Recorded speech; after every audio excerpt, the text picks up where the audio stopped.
धीरे जो है हम पहुंच रहे हैं गड़ी माई मंदिर के पास। और ये जो इलाका है जहां हम खड़े हैं, ये गड़ी माई के मंदिर के पास का इलाका है।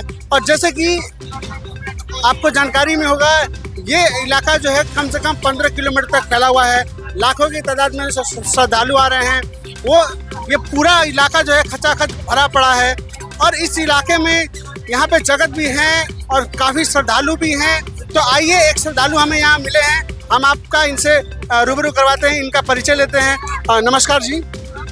नमस्कार सर, आपका नाम क्या हुआ? मेरा नाम लाल बाबू प्रसाद शाह हुआ, घर बारा जिला हुआ, सुवर्ण गांव पालिका 5।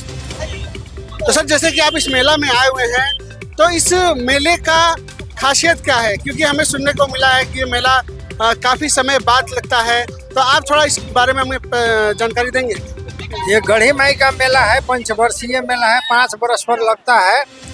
इसमें अंधश्रद्धा भक्ति हम कह सकते हैं। इसमें जो हमारे वेद गीता पुराण से कहीं से मेल नहीं खाता है। बलि प्रथा का जो यहाँ बात किया गया है, जो पंच बलि दिया जाता है, चूहे के बलि से लेके हांस परेवा, मुर्गा मुर्गी, जितने भी ये जो हमारे शास्त्र विरुद्ध है, ये जो बलि चढ़ाकर लोग काम करवाता है, ये जो हम नहीं मानते हैं इसे।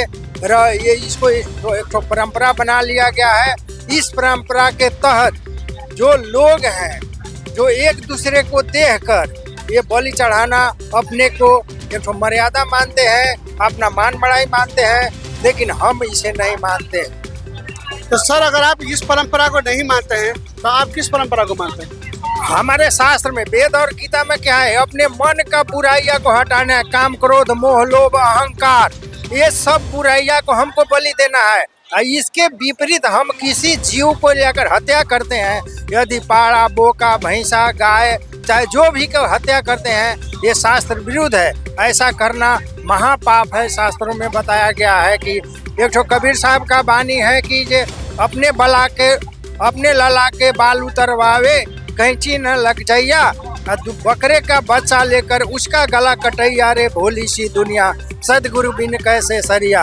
अपने बच्चे को माँ अपने हजाम के पास जाता है, कहता है कि जैसे कैंची खरोच नहीं आना चाहिए, लेकिन बकरे का बच्चा को ले जाकर वो खुद उसका गला कटाती है। इसीलिए जितना दर्द अपने बच्चा में है, वो भी तो किसी का बच्चा है ना, बकरा चाहे मुर्गा हांस परेवा चूहा। इसीलिए ये शास्त्र विरुद्ध है। इस सब को नहीं मानना चाहिए। शास्त्र में जो लिखा है कि जो अपने मन की बुराई जो है, काम क्रोध मोह लोभ, उसका आहुति, उसका बलि देना है, ये शास्त्र विधि शास्त्र सम्मत बलि है। तो जैसे कि आपने अभी बताया कि ये सब जो हो रहा है, जो बलि प्रथा हो रहा है, ये शास्त्र विरुद्ध हो रहा है, और अभी आपने एक गुरुवाणी भी बोली है। तो सर, आपके हिसाब से अगर ये शास्त्र विरुद्ध है, तो शास्त्र अनुकूल भक्ति क्या है, और वो शास्त्र अनुकूल भक्ति मिलेगा कहाँ?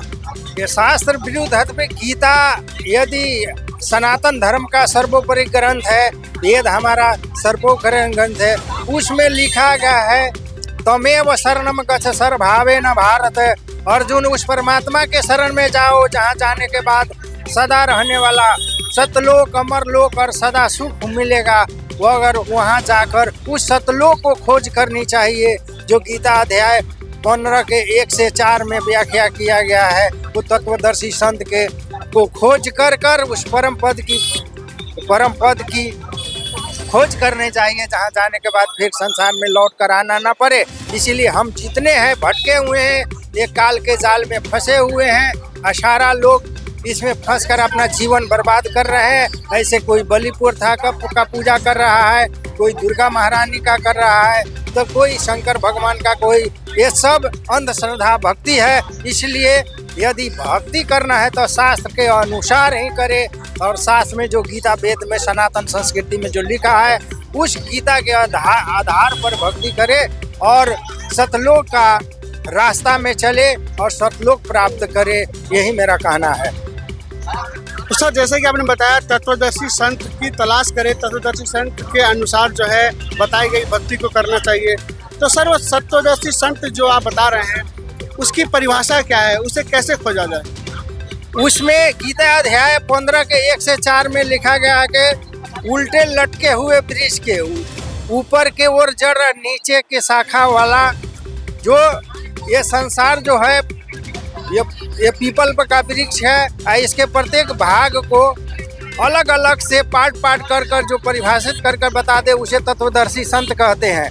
तत्वदर्शी संत जब मिल जाएगा, जैसे गीता अध्याय 4 के 34 में कहा है कि तत्विधि परिनिपाते न परिप्रश्न सेव्या उपदेशन्ति ते ज्ञानम ज्ञान न तत्वदर्शिनम। हे अर्जुन, तुम सर्वभाव से अपने छल कपट के छोड़ कर तत्ववेता के शरण में जाओ, और जहाँ जाने के बाद तुमको वो तत्ववेता जिस तरह कहेंगे उस तरह उनका भक्ति करो और इस कल्याण अपना कराओ कहकर उसमें 4 के 34 में लिखा गया है। तो सर, आपने बहुत ही गहराई वाला जानकारी जो है हमारे दर्शकों को दिया है। और जैसे कि आपने बताया, ये बलि प्रथा भी नहीं होनी चाहिए, ये बलि प्रथा जो है शास्त्र विरुद्ध है। तो हमारे दर्शकों को आप क्या कहना चाहते हैं इस चीज़ को लेकर? ये जो भ्रांतियां है शास्त्र विरुद्ध, ये जो पूजा पाठ चल रही है, चाहे बलि प्रथा हो, चाहे कोई मंदिर में तो कोई पशु नहीं है जो कहीं बांध कर रखा गया है, इसलिए अंधश्रद्धा भक्ति है। भगवान है अपने दिल में है, जो वेद और गीता में बताया गया, उस अनुसार से हम भक्ति करेंगे। तत्वदर्शी संत के कहने के अनुसार, उनके बताए ज्ञान के अनुसार यदि खोज करेंगे और पूर्ण परमात्मा के शरण में जाने पर ही अपनी मोक्ष प्राप्ति हो जाएगी। जो गीता अध्याय 17 का 23 में कहा गया है, ओम तत्सत इति निर्देश ब्रह्म तिर्विद स्मृत। सच्चिदानंद भगवान को प्राप्त करने के लिए 3 जो मंत्र बताया गया है, क्षर पुरुष, अक्षर पुरुष और परम अक्षर पुरुष, बस यही 3 को जान लेना है। इसी के बारे में जान लेंगे तो इस भंवर जाल से, इस संसार के भंवर जाल से हम पार होकर पूर्ण परमात्मा के शरण में चले जाएंगे।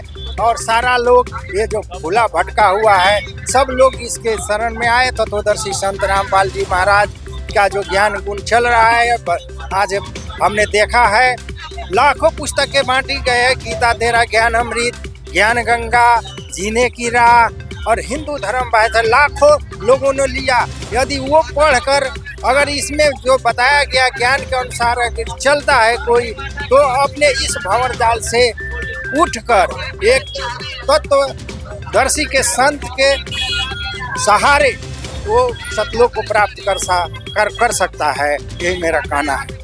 तो सर, क्या आपका तलाश खत्म हुआ? क्या आपको तत्वदर्शी संत मिले? मुझे तो मिल गए। अब मैं आम जनता से जो जितने ये सुन रहे हैं, ये सोशल मीडिया पर जितना लोग ये देखेंगे, वो लोग, आप लोग भी आइए और जुड़िए। और गीता में जो बताए गए साधना के अनुसार, गीता में जो बताया गया उस अनुसार तत्वदर्शी संत खोजें और तत्वदर्शी संत के शरण में जाएं और अपनी मोक्ष प्राप्ति का मार्ग को सरल करें। यही मेरा कहना है। धन्यवाद। सत साहेब।